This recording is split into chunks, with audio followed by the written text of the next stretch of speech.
So I remember having this idea to make a trebuchet inside buildable for treasure, but it was kind of buggy. What the f? But now in the new test server updates, we can now change the overall density of a block and now view the total mass of a whole build. This would allow me to make the sling heavier than the million-pound counterweight. Anyways, that's all I have to say. Let's get into the video. To start, let's do some basic historical information on what the trebuchet is. The trebuchet is a large siege weapon that was first introduced in China during the 1st century BC. This later on reached Europe during the medieval period. This not only shot stones, but also dead animal corpses, dead human corpses, and also manure. This was thrown into the enemy's positions to spread disease. During the siege of Stirling, 1304, Edward I of England ordered his carpenters to make a trebuchet named the War Wolf. This is one of the most largest trebuchets ever, about 400 feet tall, hurling stones about 300 pounds. Whilst the Scots saw the construction of the trebuchet, they surrendered as a result of safety. But Edward did not want his 3 months of building the werewolf to go to waste. So what did he do? He resumed the siege, and the werewolf destroyed an entire wall, turning it into rubble. I'm not going to build a werewolf, but I will for sure try to make a trebuchet that actually works. I need to find like a good reference, like years. This is a good one. Can probably use this. Alright, so building it is going to be the easy part, but making it work and having it reel in is going to be the hard part. I'm going to just have this time lapse so you guys don't have to sit here and hear me talking. Alright, so partial of the frame is done. Now I just have to make the counterweight, which is not that hard. Boom, that was easy. Now we could either just put a bunch of steel blocks inside of there, or I can do what they did back then, which is put a lot of rubble or a bunch of iron inside of there. I'm going to put a lot of iron inside of there. I guess that works. And this will be for where the munition rest or whatever rock we're throwing. I'll also add walls to this so that it doesn't slip out or, you know, fall all over the place. So we have the whole entire frame built and the counterweight, but how are we going to make this even function? I mean, we have to make it somehow reel in and then shoot afterwards, but I guess we could try making the sling first so that we can think about the rest later. I'll use a rope, maybe multiple ropes, just to make it look a little bit thick and not so weird. I'll also add a pouch here. Connected to the ropes. Alright, let's see how this looks. Okay, so the counterweight isn't pulling it. I don't feel like duplicating multiple blocks and then unanchoring, so I'm just going to make a big metal block right here and just make it transparent. That's nice. That's what I want it to do now. Let's also use a butter block just to have it release when it's at the top.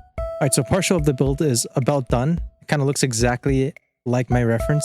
Now I have to make it pull downwards and charge. Alright, so I built this off camera, but it kind of works really well. A piston would pull a rope as if it's reeling it in, and then I can probably cut the line off, causing it to like shoot upwards or release. But before we do that, let's go and see how this like looks so far or works so far.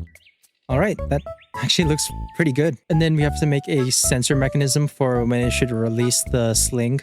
Or those butter blocks right there. I can use a AND gate to toggle when I want it to release. Not that much logic. It's pretty simple. I'll also make the boulder with some shitty decorations right here. Let's go and reel it in. Should bring it. It's way too fast. Okay. We're going to reel it in nice and slow. Bring the sling in to here. Put the projectile inside. And let's go and test this. Okay, that's not supposed to happen. The weight issue or something. Alright, so I found out what was wrong. I had to be inside a test server to make it work. And so that I can change the overall density of the projectile that I'm shooting so it's not so heavy. Alright, so all I have to do is just attach myself to the sling right here. Then I'll bring it over and load it into the guide chute. I had to search up what that part was. And finally putting in the projectile right here. And if I were to press this, it would release and launch it perfectly as I want it to. Alright, I think it's time to record. Join up, guys. I need like a crew of 4 or something for a little test. An end lag test. What is that supposed to mean, dude? Alright, you're gonna walk up to the ladder and then you're just gonna pause like right here. And then I'll do a transition shot there. Go right now. Alright. That's good, that's good. Alright, you're gonna go right here and then you're just gonna jump up onto the ladder. Just go down here real quick. Go down towards the inclination of it. Dude, I think you went AFK. Oh my god. Get up, bro. Alright, so I need you to pull the lever when I say go. I'm just gonna record in a certain angle. Alright, nice and slow. Perfect, perfect. Alright, now you're gonna walk forward a bit. Then you're just gonna hook it onto your back and then hop onto the thing over there. Okay, that's not maybe try it like one more time. Alright, he's got and he's stuck. Oh my god. Bro. Alright, let's see if this even works. I don't even know if it will work or not, because there's a lot of people inside the server and it might break the whole entire build. 3, 2, 1. What the fuck? Oh, god dang it. Alright, let me just add a butter block here or some. What the fuck, dude? What happened? Dude, who did that? Who did that? Test 3. Take 3. What? It shot. Do you guys know where it went? Hold on. Did it break? Alright, so recording this took about like 2 hours to make because we kept on messing up. But we got it at the end. So here's the finished product.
Finally! Oh my god! It actually worked.